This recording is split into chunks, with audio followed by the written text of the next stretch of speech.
Hey everyone, happy Wednesday. For my SLO number 4, I'm choosing to focus on professional demeanor in the workplace related to interacting with patients, family members, and healthcare providers. So, professionalism is best described as like a set of characteristics or expectations in the workplace for how a professional is supposed to behave when they're interacting with each other.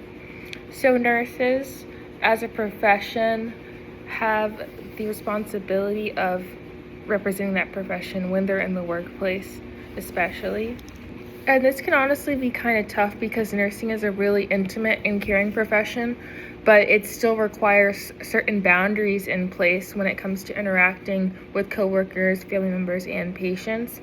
And I really think that boundaries are pretty much the key to professionalism when you really look at it. Like, that is like the foundation of how you actually maintain professional relationships and determine what is and what is not appropriate behavior.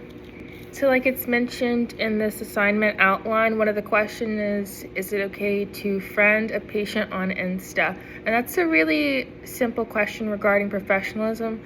Obviously, this isn't really okay because Insta is for personal use mainly, and I understand that we live in an era where people want to do influencing or make as many friends as possible, but in reality, a patient isn't really your friend. They are someone that you are expected to help get better and serve, hopefully until they're able to leave the hospital or at least maintain a certain stable level if you're working in like a long-term care facility. So that's just an example of a boundary that you would have in place as a professional. I know in my personal experience, I used to work at a home health company, and we had a manager that worked there in like payroll, and she lived in the area, and a lot of the nurses that worked in the surrounding home health homes that we were servicing also lived in the area. And people would like drop off their timesheets at her house without even asking, just putting it in the mailbox. And I always thought that was just like really highly inappropriate, but obviously I wasn't her manager. But this became like a huge problem because they would just be stuffing her mailbox with all of their charting and their timesheets. And that's just not really fair to her as an employee. Like, her time at home should be her time at home, her time at work should be her time at work. People were just getting lazy and not wanting to take their timesheets to the office like they were supposed to. And so because that boundary, like I said, was never enforced, this became just like kind of a habit until eventually it stopped when we moved to like digital charting. But still, like in that time being, that wasn't really acceptable behavior from the nurses that were working with us. So if I had been in charge and I were able to solve that problem without having to switch to digital charting, I would have made it mandatory.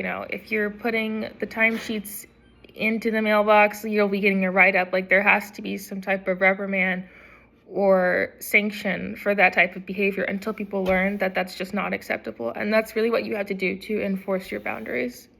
And another thing that happened in that same place I was working is we had a nurse that worked in the field, and she got herself into a lot of trouble because I'm not sure why she did this, but for some reason she told a family member that she was serving, so the patient's mom, she told this person that she uses marijuana for both medical and recreational use. I'm not sure why, but she did do that, and that's another example of something that should have never been said. That just relates to your personal life, not your professional. So that's another example of what you should not do when working with patients and family members. And I think what happened is because she was working in home health, maybe she just felt really comfortable in this home where she really liked the mom, but ultimately, no matter how much you like the person, they're just not really your friend. And these types of conversations are what we should save with just our friends and our, personal, intimate relationships, and not with the people we work for.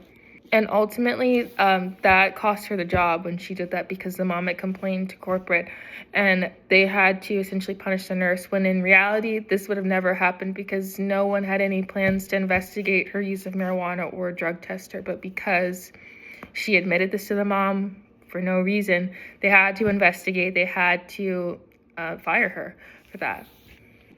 So not only can a lack of professionalism create more problems for you, but it can also lead to you losing your job. So I think the best response to this, like I said, is to maintain those boundaries really early on and really think about, who you're talking to and how things could be interpreted differently, and understand that just because something is okay in your regular personal relationships doesn't mean it's okay in all circumstances.